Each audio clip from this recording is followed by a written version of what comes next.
Hello, Merry Christmas, Happy Holidays, season's greetings, all the things. I'm gonna cover them all. You guys, super excited.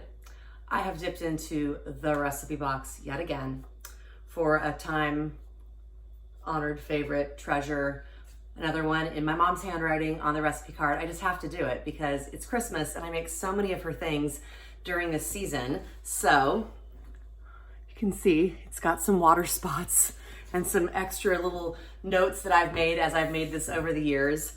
Creme de Menthe brownies. What? I know. These are so good because they make a ton, they freeze really well, and they're real pretty. So it just hits a lot of spots for me. And it begins, you guys, with a brownie mix. So if you happen to be gluten-free, do a gluten-free brownie.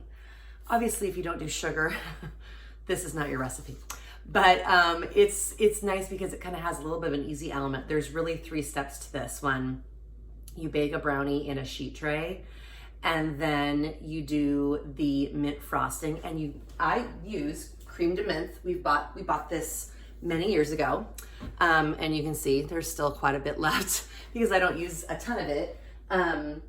And there's not enough where I feel concerned about serving it to my kids or whatever. It's only a few tablespoons in the whole spread, but you basically make like a frosting. If you were concerned, so easy, just do some green food coloring and peppermint extract and it would be really good.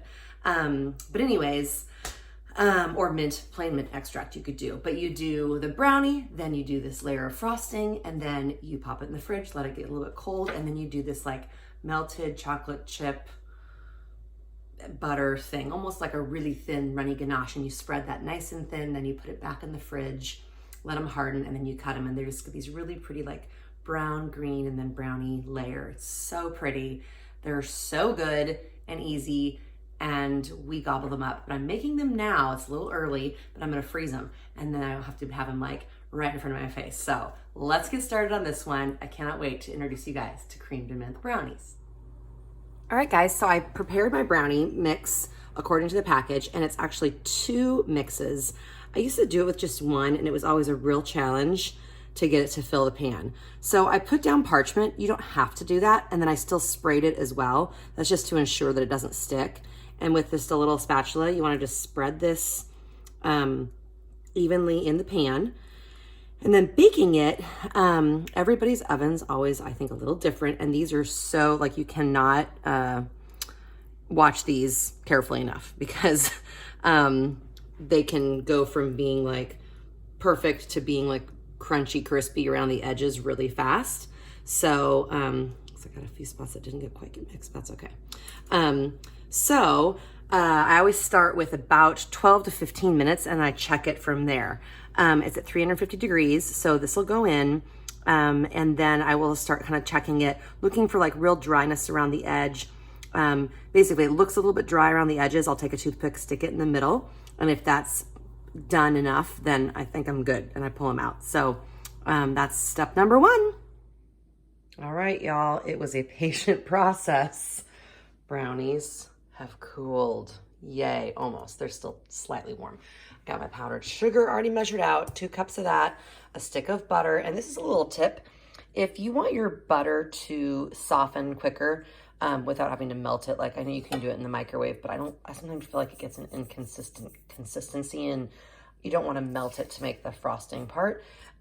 Take your butter, cut it into slabs and kind of spread it out in your bowl and let it just hang out room temp. So I'm gonna combine this stuff with a little bit of the Creme de Menthe.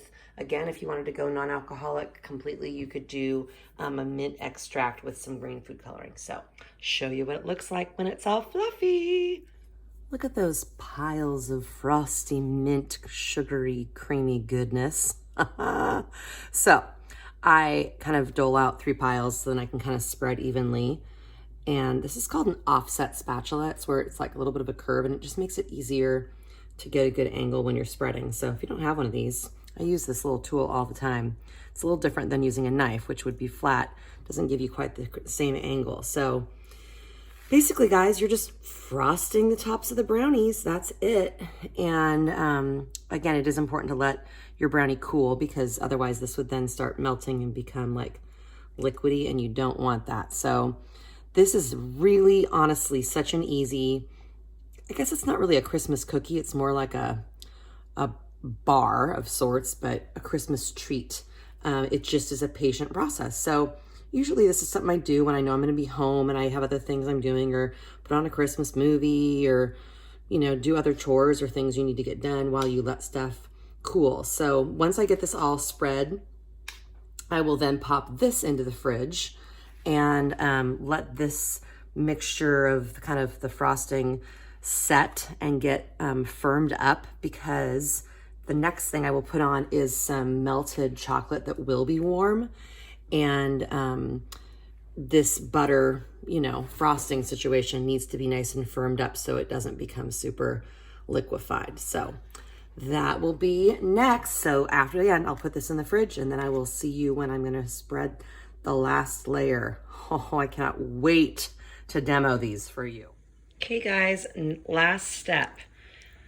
4 tablespoons butter, 3/4 cup chocolate chips, melt over a double boiler, or you could do the microwave.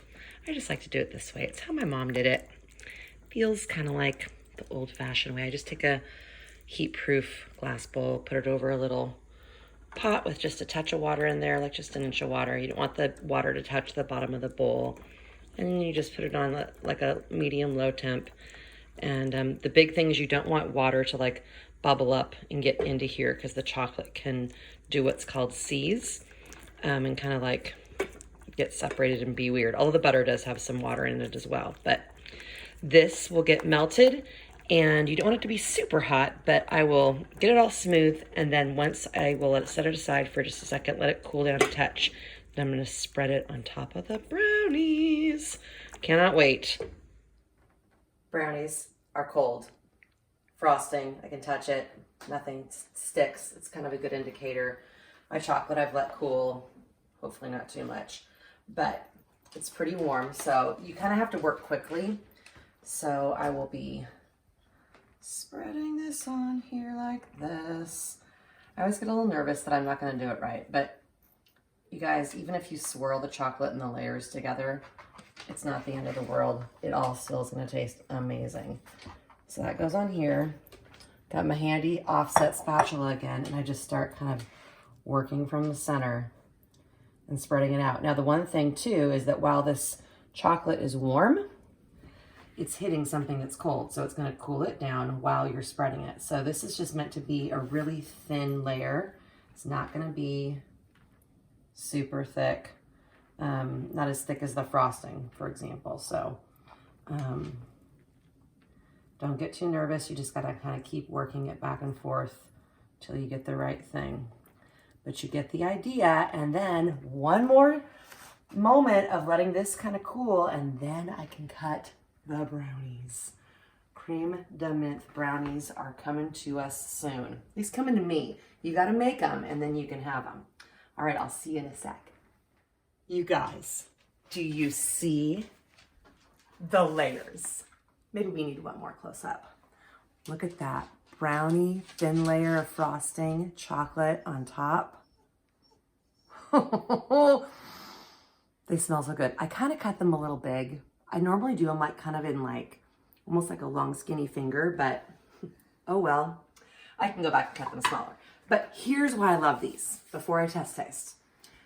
They really are really easy. Starting with an easy brownie mix. Tucker's excited. He loves chocolate, unfortunately. It's not good. You can start with the brownie mix, which can be gluten-free if you need to be gluten-free, so that's great. And then the rest of it, you should be free and clear. Tucker, no. And it's just a patient process. It's not a difficult process. So you make kind of that mint frosting, and then you do a little chocolate on top, and you just got to let it chill in between. So patient, but not difficult. And they make a ton. And they freeze great. And they're freaking bomb. They're so good. So let's get to tasting. Okay, which one do I want? This one. I bet you're jealous. You should be, because they're so good. Okay.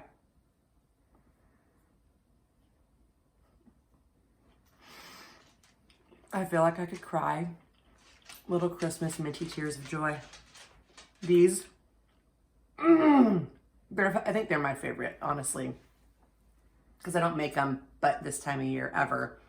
Oh my word, you guys, the brownie is like kind of like ooey gooey but dense because it's a brownie, and then you got that little bit of mint, which is really got like some strength to it, like it's minty but it's not overpowering, and that thin little layer of chocolate on top. I need another one just to double check. So good. Keep them in the fridge. They're even better. Actually, they do need to be refrigerated. All right. Creme de Menthe brownies. Make these. You will not be sorry. I promise. They make great treats for neighbors, friends, whatever, but for yourself too and your family. Santa loves them too. He told me. Okay. Delight of the Bite. Subscribe, share, tell your friends, and check out Delight of the Bite on my Instagram channel. I'm doing all sorts of little extra things there. And next week, I already have something really fun planned. I can't wait to share it with you. You'll have to tune in next Wednesday evening to find out. All right, until then, see you guys.